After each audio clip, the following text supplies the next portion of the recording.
Desde usar lanzallamas y bombas llenas de escorpiones hasta tácticas muy sucias, como llenar el hueco de una muralla con excrementos para detener una torre de asedio. La guerra de la antigüedad no tenía límites, era brutal, despiadada y sobre todo muy ingeniosa. En este vídeo vas a poder disfrutar de 20 minutos de recopilatorio de shorts con las curiosidades militares más impresionantes y sorprendentes de la antigüedad. Así que ponte el casco y saca las palomitas, que comienza la batalla.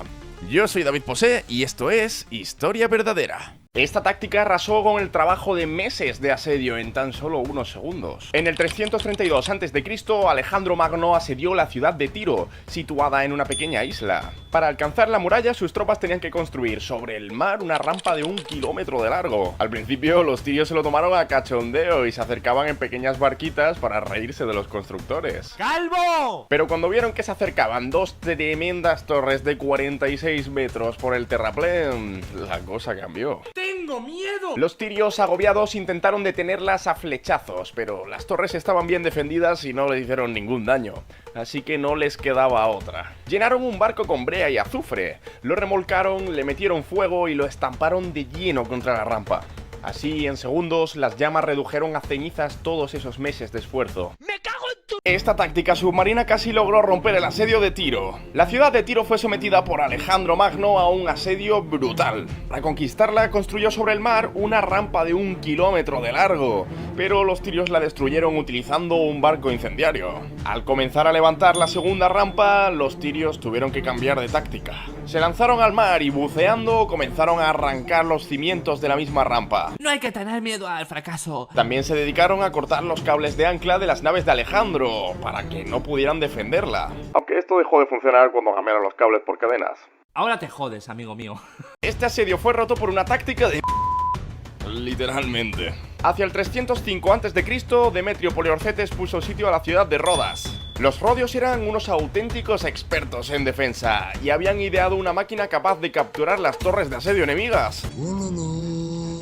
Pero cuando le preguntaron a su creador, Calias, este les respondió que no podía construirla para una torre tan sumamente enorme como la que había plantado Demetrio. Así que los rodios tuvieron que tirar de ingenio.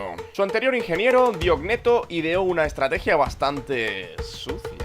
Derribaron la parte de la muralla por donde tenía que avanzar la torre, y en el hueco tiraron de todo: agua, barro y... ¡mierda!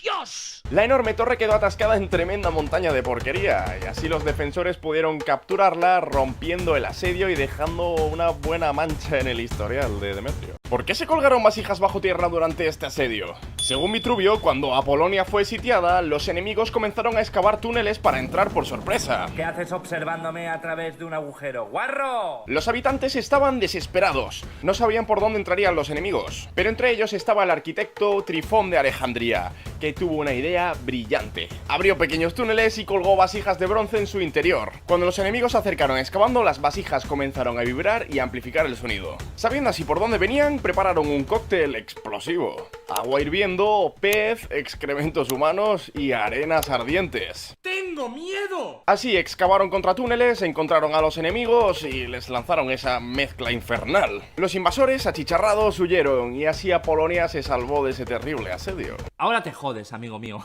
Esta batalla era imposible de ganar, pero Aníbal venció a 16 legiones con solo la mitad de las tropas. En el 216 a.C. chocaron en Cánae las fuerzas de Roma y Cartago. Los romanos, con el doble de efectivos, formaron en línea recta, con la caballería a los flancos. Aníbal, en cambio, desplegó a su infantería en formación convexa, con la caballería también en los extremos. Al chocar la infantería, los romanos tardaron más en llegar a los extremos, debido a la extraña formación de Aníbal. Mientras tanto, en el ala izquierda, la caballería cartaginesa destrozó completamente a la romana. En este momento, la infantería de Aníbal comenzó a ceder, pero todo estaba calculado. Los romanos se adelantaron demasiado. La infantería cartaginesa en reserva aprovechó para rodearlos, y la caballería finalmente completó el cerco por detrás. La masacre fue descomunal. Esta arma no estaba hecha para matar, sino para... ¿leerla? En la guerra no todo es matar, y los romanos lo sabían muy bien. Durante el asedio de Perusia en el 41 a.C., las tropas de Octavio utilizaron un arma bastante curiosa. Se trata de estos proyectiles que tienen algo grabado en ellos. Pido el culo de Fulvia. Siéntate sobre Octavio. ¿de dónde? Esto lo buscáis en internet o algo. Estas perlas eran lanzadas al interior de las murallas para burlarse de la esposa de Marco Antonio, que lideraba la defensa. Estaban locos estos romanos. Esta arma podía volcar barcos con un simple gancho. En el 215 a.C., en plena Segunda Guerra Púnica, Siracusa se pasó al bando cartaginés. Roma no se lo perdonó y lanzó ataques por tierra y por mar a la vez, pensando que la ciudad caería rápidamente. Pero lo que no sabían era que entre los siracusanos se encontraba Arquímedes. ¿De qué me suena? Me suena mucho este tío. Cuando la flota romana se acercó a las murallas, estos pudieron notar cómo sus barcos se levantaban solos. Arquímedes había creado un gran gancho de hierro que lanzaban desde una grúa subida en las murallas. Esta grúa estaba formada por un poste horizontal que pivotaba sobre un poste vertical bastante grande. En el lado contrario del gancho colocaron un contrapeso de plomo, de modo que las naves romanas podían ser elevadas muchísimo. Luego las soltaban y del porrazo con el agua las hundían directamente. Fue así y sin rayos láser como Siracusa resistió el envite romano durante 3 años. Britania formó parte del Imperio Romano, pero ¿alguna vez te has preguntado quién fue el primero en luchar por la isla? Te doy una pista. El que lo hizo también fue el primero en cruzar el Rin con un ejército. Pues si pensaste en Julio César, déjame decirte que has acertado. Julio César lideró las 2 primeras expediciones a Britania, convirtiéndose en el primer general romano en cruzar el océano. Que los romanos pensaban que rodeaba a todo el mundo. Sin embargo, lo que encontró allí dejaba un poco que desear. Aunque César consiguió aumentar su gloria y la de Roma, lo cierto es que la isla no le dio grandes beneficios económicos, por lo que tuvo que conformarse con rendir a los nativos al vasallaje. No me abro el chat porque... Este soldado romano salvó a todos sus oficiales, pero se quedó llorando.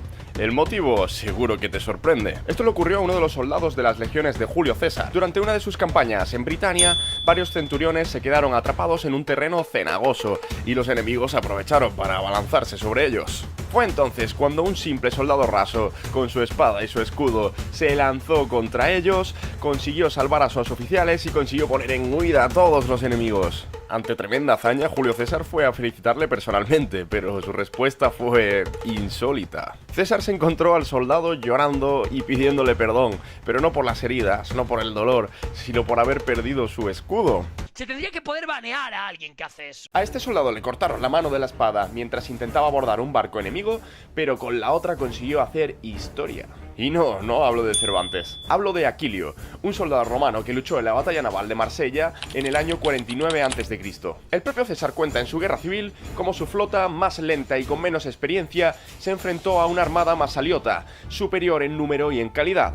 ¿Qué juego es este? Sin muchas opciones, las tropas de César optaron por una táctica desesperada. Abordaron cada nave que pudieron y tras un brutal combate lograron la victoria, capturando o hundiendo más de la mitad de los barcos enemigos. Entre estos se encontraba el barco que Aquilio, tras haber perdido su mano, logró capturar, liándose a tortazos con su escudo. ¿Sabías que los romanos vencieron a la mejor marina del Mediterráneo, convirtiendo el combate naval en terrestre? En el siglo III a.C. los romanos no eran precisamente expertos en batallas navales. De hecho, su flota ni siquiera era propia, sino prestada de sus aliados. Pero donde sí que eran imparables era en el combate terrestre. Así que se las arreglaron para convertir el mar en tierra con un ingenioso artilugio, el Corvus. Se trata de unas plataformas que se desplegaban en combate, enganchándose a las naves enemigas para crear una superficie donde luchar como en tierra firme, bloqueando además maniobras letales como el Diekplows, una técnica cartaginesa para rodear y partir los barcos de un solo golpe. ¡Te meto una hostia! Estas son las 3 formas más impresionantes que usaban los romanos para atravesar las murallas. ¿Conoces alguna? 1. Por arriba. Para atravesar una muralla enemiga por arriba se podían utilizar desde las más simples escalas hasta torres de asedio o sambucae. Estas extrañas grúas con una rampa cubierta para introducir tropas directamente en la ciudad enemiga. 2. Por mitad del muro. Si pasar el muro por encima era algo refinado y vistoso, no podía faltar la fuerza bruta de los arietes, que se podían acorazar con una tortuga. La viga del ariete podía tener una cabeza de hierro contundente para machacar la muralla, o en su variante más refinada, una hoz con la que iban arrancando las piedras de la muralla. ¿Me meto una hostia? 3. Por debajo del muro. Esta manera es realmente impresionante. Una de las técnicas más utilizadas era minar las murallas. Para ello, los soldados abrían un túnel y avanzaban hasta los cimientos de la muralla. Entonces se prendía fuego al túnel para derrumbarlo y así provocar el derrumbe del lienzo de la muralla. ¿Cuál de estas maneras te parece más ingeniosa? Estas son las 4 trampas más crueles utilizadas por los romanos. ¿Las conocerás todas? 1. Cepos. Se excavaba un hoyo profundo y estrecho. En el fondo se clavaba una rama gruesa y afilada por todo su largo. Finalmente lo tapaban todo con matojos y el que caía ahí no salía. 2. Stimuli. Aguijones metálicos insertados en troncos cortos y clavados en el suelo. Eran tan pequeñitos y discretos que la hierba los ocultaba a la perfección. 3. Tribuli. Se trata de pequeñas púas de hierro de 4 puntas, de modo que una siempre queda mirando hacia arriba. Al ser tan pequeñas y portátiles se esparcían por todo el campo y que las pisara, pues directo al hoyo. Eso es trucazo, 4. Lilia. Quizás la más cruel de todas. Se excavaba un hoyo cónico y en el fondo se insertaba una estaca que sobresalía un poquito. La trampa se cubría completamente de matas, de modo que si pisabas el borde, pues caías directamente en el pincho. Estas son las 3 catapultas romanas más avanzadas a su tiempo. ¿Conocerás alguna? 1. Catapulta de repetición. Una pequeña catapulta capaz de lanzar hasta 10 proyectiles por minuto. Esto es realmente impresionante si pensamos que los tanques actuales pueden disparar a una cadencia de unos 7 u 8 proyectiles por minuto. 2. Carro balista. Catapultas acopladas sobre carros pesados. Así los balistari podían moverlas libremente sin tener que desmontarlas. Además, estas carrobalistas podían lanzar tanto proyectiles convencionales como incendiarios. Eso es trucazo, 3. Onagro. Una poderosa catapulta de torsión utilizada para lanzar grandes proyectiles por encima de las murallas. Algunos investigadores las comparan con cañones Howitzer. ¿En qué me parezco yo a este señor? ¿En el pelo, quizás? Porque la cara, esa no es mi cara. Esta es probablemente una de las peores meteduras de pata en una batalla naval de la historia. Durante la guerra civil entre Julio César y Pompeyo, las tropas cesareanas asediaron Marsella. La ciudad estaba rodeada casi por completo de agua, así que una buena parte del combate fue naval. La flota de César estaba al mando de Décimo Junio Bruto. Cuando los pompeyanos vieron su nave, la rodearon entre 2 trirremes y se lanzaron a todo remo para partirla por la mitad. Pero hubo un pequeño fallo de cálculo. Bruto pudo escapar a toda velocidad, pero a las naves enemigas no les dio tiempo a maniobrar y... ¡Pum! Digo, ¡ay, ya está aquí la guerra! Este fue uno de los peores desastres sufridos por Julio César durante la guerra civil. Durante la guerra en África, su general Curión derrotó a las tropas pompeyanas cerca de la ciudad de Útica. El rey númida Juba prometió que ayudaría a los pompeyanos, pero un prisionero capturado por Curión les aseguró que Juba no iba a poder ir, sino que en su lugar iba a mandar a Saburra, su lugarteniente, con menos tropas. Huele un poco a oveja enferma. Curión, confiado, atacó el campamento de Saburra por la noche, pero lo que ocurrió a continuación nadie se lo podía esperar. La información del prisionero resultó ser falsa y el rey Juba se encontraba a pocos kilómetros con miles de soldados. Cuando las tropas de Juba sorprendieron a las de Curión saqueando el campamento, los aniquilaron a todos. La huida fue tan desesperada que los soldados se lanzaron en masa hacia los barcos, provocando que alguno de ellos se hundiera por el peso. ¿Sabías que los romanos practicaban el sacrificio humano? Eso sí, no de la manera que piensas. Aunque los romanos veían como cosa de bárbaros sacrificar humanos, ellos también lo llegaron a hacer. Por ejemplo, para evitar la invasión de los galos en el 226 a.C., los romanos enterraron vivos a 2 galos y a 2 griegos. Voy a pasar 50 horas enterrado vivo en este ataúd. Pero este tipo de sacrificios se realizó poco más que un par de veces y en casos muy extremos, como ocurre en casi todas las culturas que están a punto de ser exterminadas. El sacrificio que era algo más común era la devotio. Se trataba de un sacrificio voluntario individual por parte de un general de un ejército con tal de intentar evitar la derrota. Al acabar con su propia vida y encomendarse a los dioses del inframundo, esperaba que estos pudieran ayudar a su ejército a conseguir la victoria al menos. Así convertían una derrota humillante en un sacrificio honorable. ¿Es cierto que los legionarios cobardes eran ajusticiados por sus compañeros? La dequimatio era un castigo emprendido contra los soldados romanos que incumplían órdenes en el campo de batalla o mostraban cobardía. ¡Tengo miedo! Consistía en agrupar a estos en grupos de 10 y uno de cada grupo iba a ser apaleado por sus compañeros hasta la muerte. Se supone que este castigo era tradicional, pero hay un par de problemas. Por un lado, durante toda la República solamente se practicó unas 4 veces, y de todas estas, solamente la de Craso está bien documentada. Por otro lado, ninguna de las veces que se practicó sirvió para inspirar ni coraje ni disciplina, sino que los soldados acababan teniendo aún más miedo. Es por esto que, aunque también se hubiera hecho alguna vez durante el Imperio, no se puede decir que este castigo fuera ni común ni efectivo. ¿Sabías que el rey Pirro fue asesinado por una anciana? En el 272 a.C., Pirro marchó sobre la ciudad de Argos, en el Peloponeso. Unos traidores les abrieron las puertas de la muralla en plena noche. Así, Pirro pasó al interior de la ciudad silenciosamente. Pero claro, por muy silencioso que sea, si metes elefantes por las calles... Los argivos se despertaron y se desató el pánico. Las tropas salieron a defenderse, y hubo tal confusión en los callejones que algunas de las tropas de Pirro comenzaron a atacarse entre sí. En un momento de la batalla, Pirro se lanzó personalmente contra los enemigos para luchar cuerpo a cuerpo. Desde lo alto de un tejado, una anciana le lanzó una teja y... ¡Pum! Digo, ya está aquí la guerra. Esta arma fue creada por Arquímedes para quemar barcos con... ¿luz solar? Durante el asedio de Siracusa hacia el 212 a.C., las galeras romanas se lanzaron contra la ciudad, pero fueron repelidas por ingeniosas máquinas. Se dice que Arquímedes construyó un sistema de espejos que redirigía toda la luz solar en un solo punto para poder quemar así por completo los barcos enemigos. Parece ciencia ficción, ¿verdad? Pues lamento decirte que casi con total seguridad lo es. ¡Oh, no! Las fuentes más cercanas a Arquímedes que escribieron sobre esta supuesta máquina lo hicieron más de 400 años después. Además, las más cercanas al asedio de Siracusa ni siquiera mencionan que se utilizara fuego, pero sí algunas ingeniosas máquinas, como por ejemplo un gancho que era capaz de volcar barcos.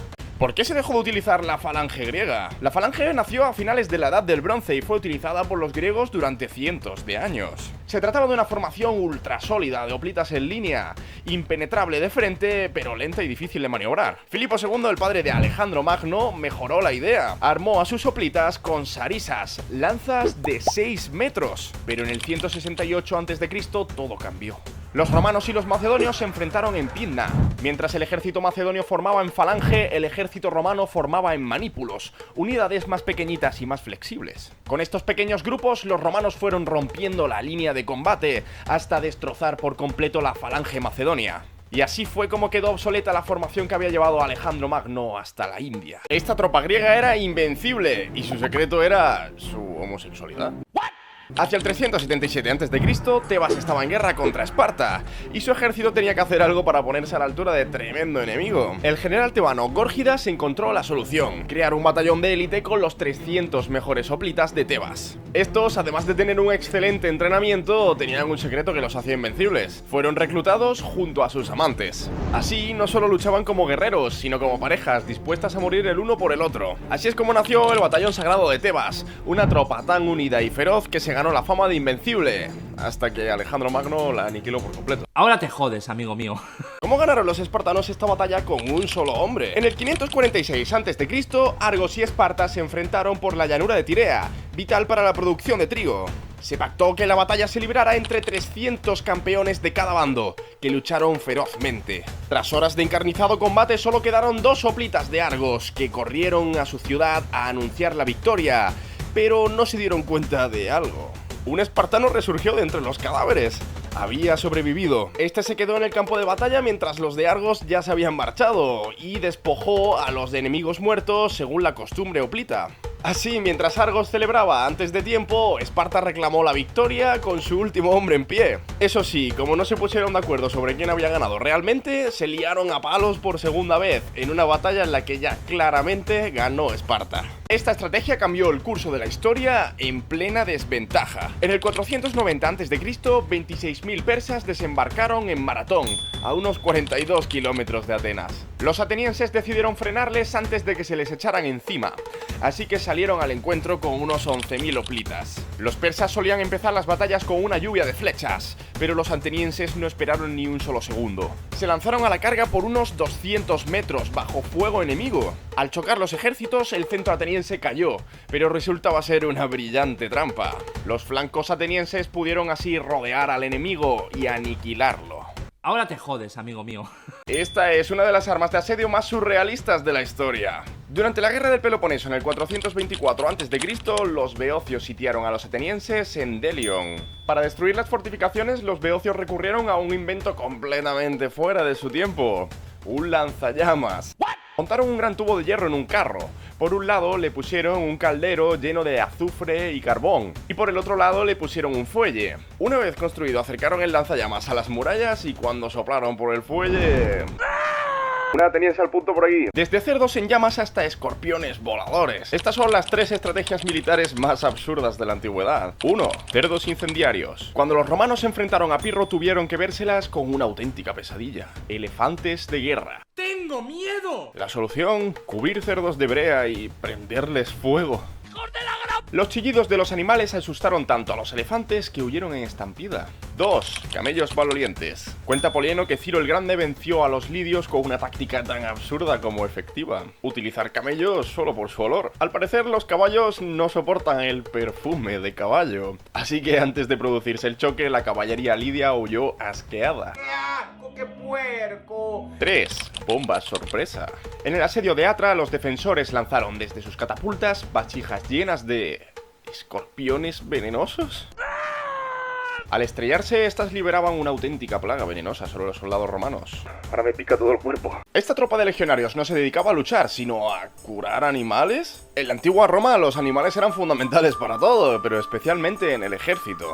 La vida de cada jinete dependía de su caballo. Si este no estaba bien, el riesgo de caer en combate aumentaba bastante. Por eso, en los campamentos militares, además de existir el valetudinarium, donde atendían a los soldados enfermos o heridos, existía el veterinarium, donde atendían a los animales enfermos o heridos. De todos modos, los tratamientos eran bastante caros, así que se enfocaban principalmente en la prevención, ofreciendo buenas dietas y cuidados constantes. Lo más curioso de todo esto es que algunos de estos veterinarios llegaban a cobrar hasta el doble que los legionarios comunes. ¡No es un salario alto, 1.900 euros! ¿Perdona? Ahora que te veo enganchado a las curiosidades militares, no puedes perderte el vídeo que tienes aquí en pantalla, donde podrás ver la vida de uno de los generales más temidos y brillantes de la historia, Pirro de Épiro.